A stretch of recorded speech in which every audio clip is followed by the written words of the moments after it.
What's up, guys? It's Matt, and just leaving class. I was actually recording a video this morning, and I don't know what happened. It stopped recording, and I guess I just talked to myself for like 10 minutes before I realized it turned off. So just got to re-recording that again, and hopefully it doesn't do it. So today, basically what I was talking about this morning was that, so yesterday we took 2 more exams, basic therapeutics and A&P, and I did well on the basic therapeutics, and that doesn't, I usually do well on the basic therapeutics. It was a test on percussion therapy, postural drainage or PDNP, hyperinflation therapies, IPPV, CPAP, PEP, all that stuff. And I did well in that exam. I got like a 48 out of 50. And then our A&P covered, if you're using the Desjardins book, chapter 6 and 7, carbon dioxide transport and acid-base balance. Those are already 2 really tough chapters. Like, they're kind of big chapters in general, and I don't know, for whatever reason I did not study those as efficiently as I probably should have. Just my studying cadence was off this weekend anyway. So anyway, I passed, but I did not do well, I mean, by any stretch of that word. I got like a 41 out of 50. But how we really determined it was a really hard test was the fact that like 65% of my class failed it. And my instructor, actually, he came up to me today, we were talking about it, and you know, he had mentioned, like, I was the first one to finish, and I submit my test, and like he said, it pops up and he sees I get like a C, like a 41. He knew, like, all right, this is probably not going to be good. And then sure enough, as a bunch of fails started popping out, I think like a total of 8 people in my class actually passed it with a 38 or better. So it was a tough test. So when my program has that kind of an issue, which is not very often, they go back and they have to reevaluate exactly what the heck happened. He said the last time they had that happen was 2013 in pharmacology. There was just a module that the entire class just basically like bombs, and so they have to go back and they actually do a group remediation. So as opposed to my standard grade replacement, where you, regardless of how well you do, if you pass, you only get a 76. We retook it after kind of recovering that section of the module again, doing some more practice, and he was nice enough to let us do open note. So, you know, I still don't feel really good about that, but next semester in our assessment class, we're going to have a ton of time to look at blood gases and analyze them. So he said, don't sweat it. He's like, you guys understand enough for right now. And you know, he said actually for next year, when the next group starts, he's going to probably take an extra day out of the last module, roll it into that one, and spend an entire day just talking about acid-base balances. So with the retake, you think open note, okay, no one has an excuse. I still got a 49 out of 50. I still missed one. And to be honest with you, I have no idea which one I missed. Out of all the questions that were on there, I think there was only one that I had any doubt in my mind about. And spoke to a few other people after class, and then we actually went up asking the instructor, and we got it right. So I really have no clue on the exam which one I missed. But anyways, so that was that. Basically, to summarize all of that, my class did really bad. The whole class did really bad on the acid-base balances, which is kind of a big deal in respiratory. So we revisited it, recovered some stuff, and there we go.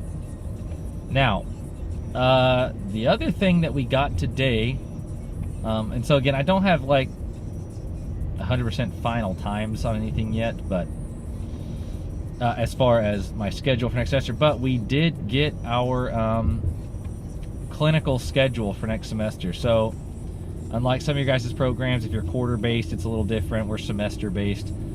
First semester in my program, we do not do clinical rotation, so I have not stepped foot inside of a healthcare facility this semester. It's all been lab and classroom.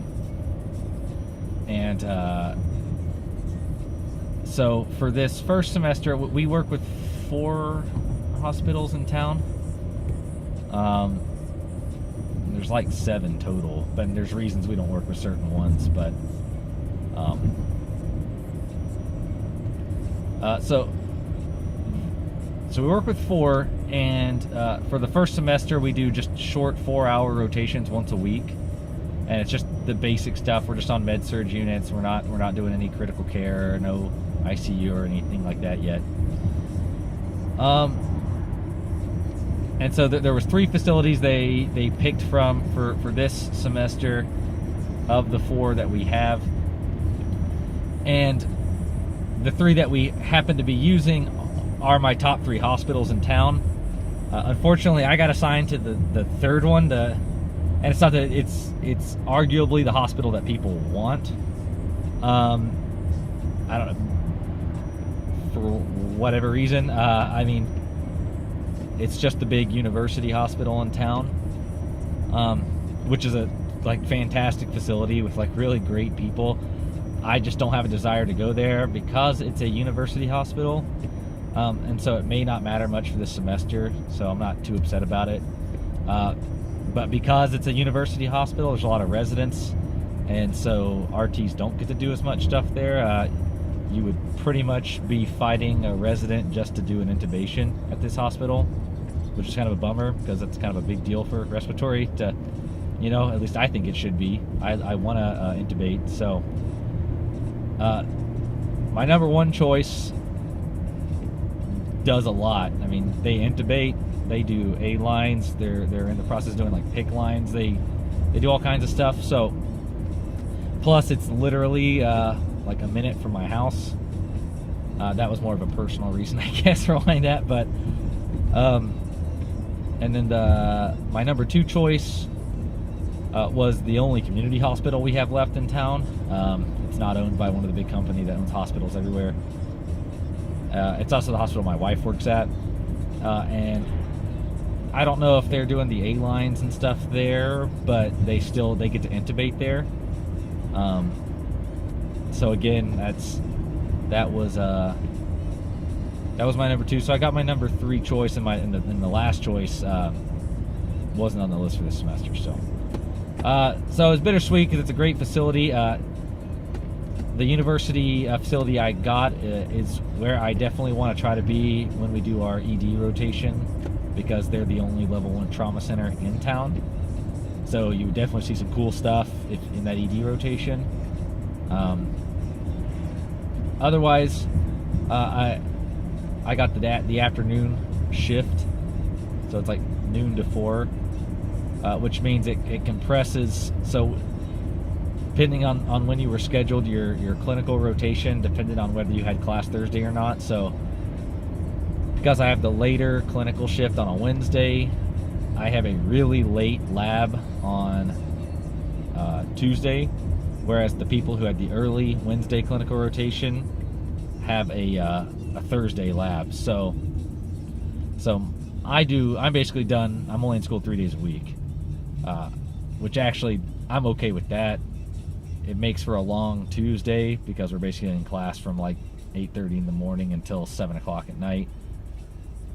But at least that's a free day I have Thursday to work or do homework or study or whatever. So yeah, that again, I don't have the finalized times of my schedule yet. I will be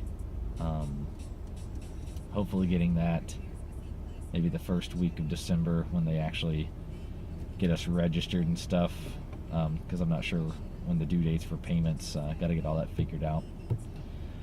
But I do know for sure you're either Monday, Tuesday, Wednesday, or Monday, Tuesday, Wednesday, Thursday. So like I just said, I got the Monday, Tuesday, Wednesday. And yeah, we'll go from there.